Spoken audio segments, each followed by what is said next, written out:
Hey, Internet. Wanting to learn a language and don't know where to start? I get it. Sometimes that's such a struggle, right? Like, how long do you study? What do you study? Is it vocab lists? Is it grammar stuff? What kind of books should I be reading? What kind of videos should I watch? What exactly do I do? Where do I start? So, yeah, that was me. I have made every mistake you can think of when it comes to learning a language. I've kind of figured out like a good place to start. So I'm going to kind of give you my beginner language learner's routine. So if you're new to language learning, you don't know where to start, here's a good place to start. Now, disclaimer, this is meant to be sort of a framework, right? Everyone learns a little differently. Everyone is a little different. And so as you go throughout your process, you'll learn what really works for you and what doesn't. So think of this just as an outline that you can add to or take away at your leisure. Again, language learning, it can be frustrating, it can be difficult, but it's meant to be enjoyable too. So after many years of putting these things into practice, the idea is if you can start with 5 days a week, at least 30 minutes a day, right? There are 4 skills with language learning we always want to try and work on: reading, writing, listening, and speaking. Now, some of those are more important than others, right? If you're like me, conversation is my go-to because speaking and listening are the most important to me. Reading and writing, of course, is important, but maybe for you, maybe you're more interested in the literary aspects of a language, and so you want to focus more on reading and writing.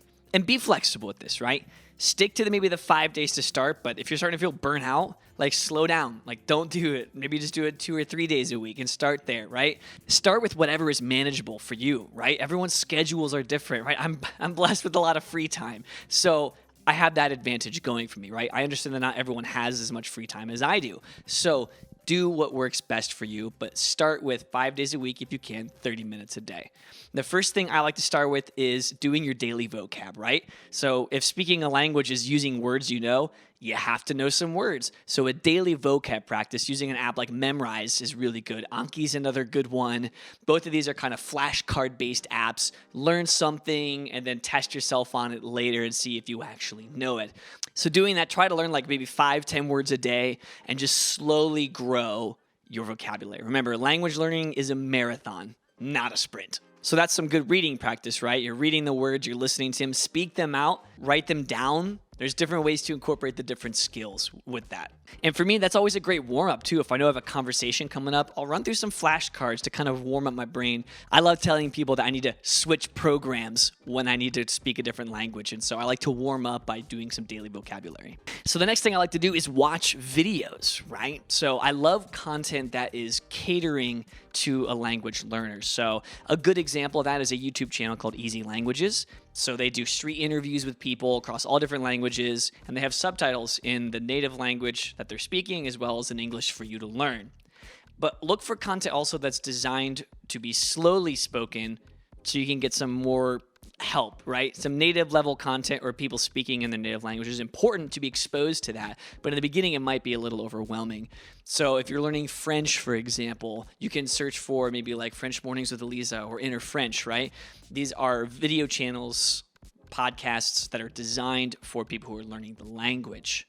And then as you get used to that, you should still find some native content. So look for something funny. Again, if you're learning French, you can look up like Cyprien. He's a really funny French comedian, and I love his stuff. Super funny. And also, no, you're not going to understand everything, right? As you go through this process, make sure you have grace for yourself because you're not going to understand every word, even when you speak in the language for years. Sometimes you'll be in conversations and not fully understand. Again, it's an endless process. You're always learning, always discovering. Awesome. So we've done some daily vocabulary. We've watched some videos. We're getting kind of in the zone, right? So let's actually talk to some people. So how do you talk every day? So there's a great app that I like to use called HelloTalk. Hashtag not sponsored. Just an app that I use as a free version and a paid version. Allows you to connect with other speakers of other languages and connect cross-culturally, send messages, texts, audios, and they have almost like a community space that's kind of like Facebook where you can post stuff and just start meeting people to practice languages with, right? So maybe text a few messages, send a couple audio messages, right? If you can book a conversation, great. In the beginning, you probably won't be quite there, but get used to sending messages and trying to actually speak the language. And of course, if you're texting, that's some good reading and writing skills. And then throughout the day, the last thing I like to do is just play music in my target language. So maybe I'm cooking some pasta, right? I'll throw in some Italian pop or Italian rap or whatever, right? Like one of my favorite artists, Zucchero, is like an Italian rock band. And so listening to them while making pasta, I guess that's a super fun thing to me, right? Or if I know I'm going to grab tacos with a friend, maybe I'll throw on some reggaeton, right? So, and just listen to that and kind of prepare my mind to also get some of that practice as well. So yeah, that's kind of the outline. Again, do what works for you. One of the most important things is to keep seeking out other ways of learning and other tools and resources out there, right? Never be content with just your same old routine. Always strive to be better and learn more and see what else is out there, right? Check out different phrase lists. Google what are the best YouTube channels for learning Portuguese, right? And then start looking at other people who have learned Portuguese and how did they learn Portuguese, right? There was a channel when I first started learning Portuguese called Damon Joe, where Joe was from Brazil. She's a Brazilian girl, but then her friend Damon was learning Portuguese, and it was cool watching like his journey and following along with that, and seeing someone else learn the language was also super encouraging. Or you could do something fun and creative, right? When I was learning Portuguese, I put post notes all across my apartment for every little item that I could see, my table, my chairs, my stove, whatever, wrote it in English and in Portuguese. And then that way I was like constantly exposed to the language, right? Like find fun, creative things. Maybe that's not realistic for you, but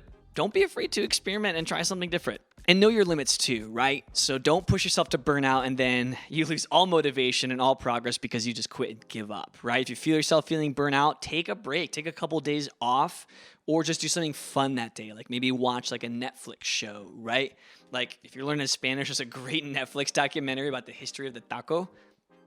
It's awesome. Phenomenal production value. It's interesting. It's fun. It's lively, right? And it's something relaxing I can do. Still get some Spanish practice, right? Maybe I'm not as focused and engaged as I would be in a direct learning environment, but it's better than nothing, right? Because we also have to relax a little and have fun in the process. Ultimately, it should work for you, right? So add anything to this that you want, take away anything that doesn't work for you, or just flip it entirely upside down and just create something of your own. And so, dear viewer, what would you change about this? What do you like? What don't you like? Leave a comment down below and let me know what you think about this beginner's routine. And with that, I'll see you in the next one. Thanks for watching. Ciao!